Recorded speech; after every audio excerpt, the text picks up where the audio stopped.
ಬಾಗಲಕೋಟೆ ಜಿಲ್ಲೆಯ ಹೊಸಮುರನಾಳದಲ್ಲಿ ನಾಗರ ಪಂಚಮಿ ಅಂಗವಾಗಿ ವಿಶಿಷ್ಟವಾದ ಹುತ್ತ ಮುರಿಯುವ ಸಾಂಪ್ರದಾಯಿಕ ಆಚರಣೆ ಅದ್ದೂರಿಯಾಗಿ ಜರುಗಿತು. ಪ್ರತಿ ವರ್ಷ ನಾಗರ ಪಂಚಮಿ ದಿನ ನಡೆಯುವ ಈ ಆಚರಣೆಯಲ್ಲಿ ಹಸಿ ಮಣ್ಣಿನಿಂದ ನಾಗರ ಹಾವು ಹಾಗೂ ಹುತ್ತಿನ ಆಕೃತಿಗಳನ್ನು ನಿರ್ಮಿಸಿ ಪೂಜೆ ಸಲ್ಲಿಸಿದ ಬಳಿಕ ಅವುಗಳನ್ನು ಮುರಿದು ಪರಸ್ಪರ ಮಣ್ಣನ್ನು ಎರಚಿಕೊಳ್ಳುವ ಮೂಲಕ ಸಂಭ್ರಮಿಸಲಾಯಿತು. ನಾಗರ ಪಂಚಮಿ ದಿನ ಸಂಜೆ ಮಳೆರಾಜೇಂದ್ರ ಸ್ವಾಮಿ ಮಠದ ಪೂಜ್ಯರ ಸಾನ್ನಿಧ್ಯದಲ್ಲಿ ಗ್ರಾಮದ ಹಿರಿಯರು ಹಾಗೂ ಯುವಕರು ಹಲಗಿ ಮೇಳದೊಂದಿಗೆ ಕುಂಬಾರರ ಮನೆಗೆ ತೆರಳಿ ಅಲ್ಲಿ ಹಸಿ ಮಣ್ಣಿನಿಂದ ನಿರ್ಮಿಸಲಾಗಿದ್ದ ನಾಗರ ಹಾವು ಹಾಗೂ ಹುತ್ತಿನ ಆಕೃತಿಗಳನ್ನು ಮೆರವಣಿಗೆಯಲ್ಲಿ ಅಗಸಿಗೆ ತರಲಾಯಿತು.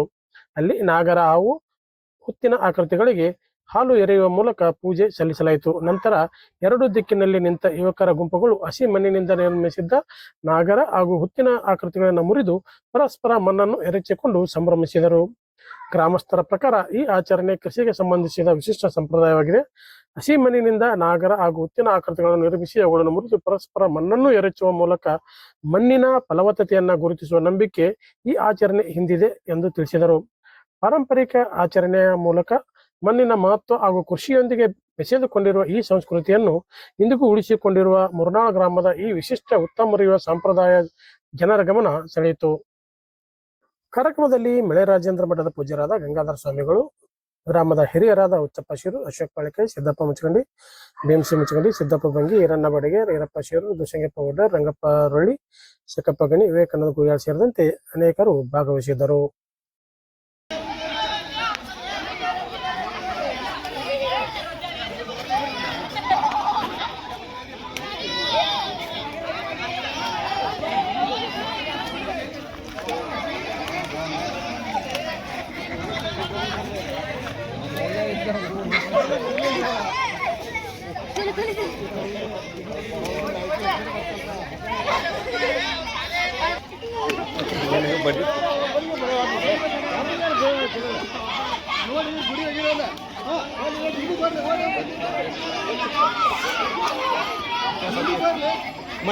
ಮಣ್ಣೆ ಸಸಲ್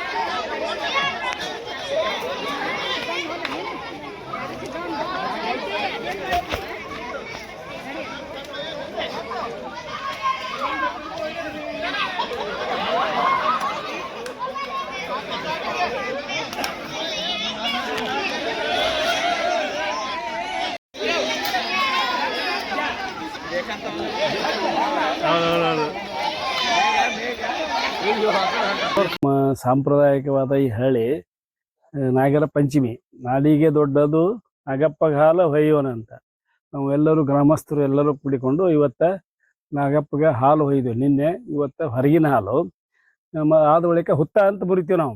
ಹುತ್ತ ಮುರಿದಂದ್ರೆ ಹಚ್ಚಿಕೊಂದು 5 ಹುಡುಗರು ಈಚೆಗೊಂದು 5 ಹುಡುಗರು ನಿಂದ್ರಿಸಿ ಹುದಲು ನಾಗಪ್ಪನ ಮಾಡಿ ನಾವು ಸಾಂಪ್ರದಾಯದಂತೆ ಹುತ್ತ ಮುರಿದು ಹುದಲು ಅವ್ರಿಗೆ ಅವ್ರು ಹೋಗೋದು ಇವ್ರಿಗೆ ಹೋಗೋದು ಇದರ ಬಂದ್ರೆ ಹೋಗೋದು ಸಾಂಪ್ರದಾಯ ಮಾಡಿ ಈಗ ನಾವು ಪಂಚಮಿ ಜೋಕಾಲಿ ಕಟ್ಟಿರ್ತೀವಿ.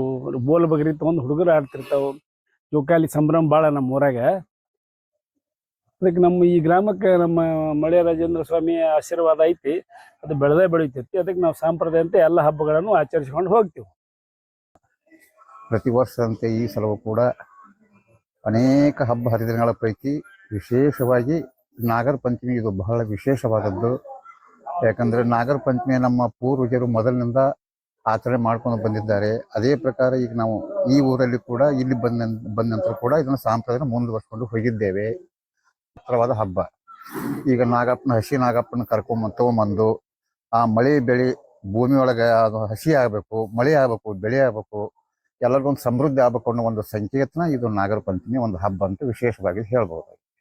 ಹುತ್ತ ಮಿರಿದು ಅಂದರೆ ಭೂಮಿ ಹಸಿ ಆಗ್ಬೇಕಾತಂತಂದ್ರೆ ಅದು ಒಂದು ಮಣ್ಣಿನ ಒಂದು ಫಲವತ್ತತೆ ಮಣ್ಣು ತಗೊಂಡು ಅದನ್ನು ಹಸಿ ಮಾಡಿ ಎದುರು ಬದರು ಅದನ್ನ ನಮ್ಮ ಗ್ರಾಮದ ಒಂದು ದ್ವಾರ ಭಾಗದಲ್ಲಿ ಬೋರ್ವೆಲ್ನಲ್ಲಿ ಪೂಜೆ ಪುರಸ್ಕಾರ ಮಾಡಿ ಎಲ್ಲ ತಾಯಂದಿರು ಮತ್ತು ಎಲ್ಲ ಊರಿನ ಗಣ್ಯ ಹಿರಿಯರು ಪೂಜೆ ಪುರಸ್ಕಾರ ಪಾಲ್ಗೊಂಡು ಅವ್ರಿಗೆ ಎಸೋದು ಇವ್ರಿಗೆ ಎಸೋದು ಹುತ್ತ ಮುರಿದ್ರಿಂದ ಎಲ್ಲ ನಮ್ಮ ಮಳೆ ಬೆಳೆ ಸಮೃದ್ಧ ಭೂಮಿ ಎಲ್ಲ ಚೆನ್ನಾಗಿ ಆಗತ್ತಂತ ಒಂದು ಸಂಕೇತದ ಒಂದು ಕುರುಹು ಅಂತ ನಾವು ಹೇಳ್ತೀವಿ.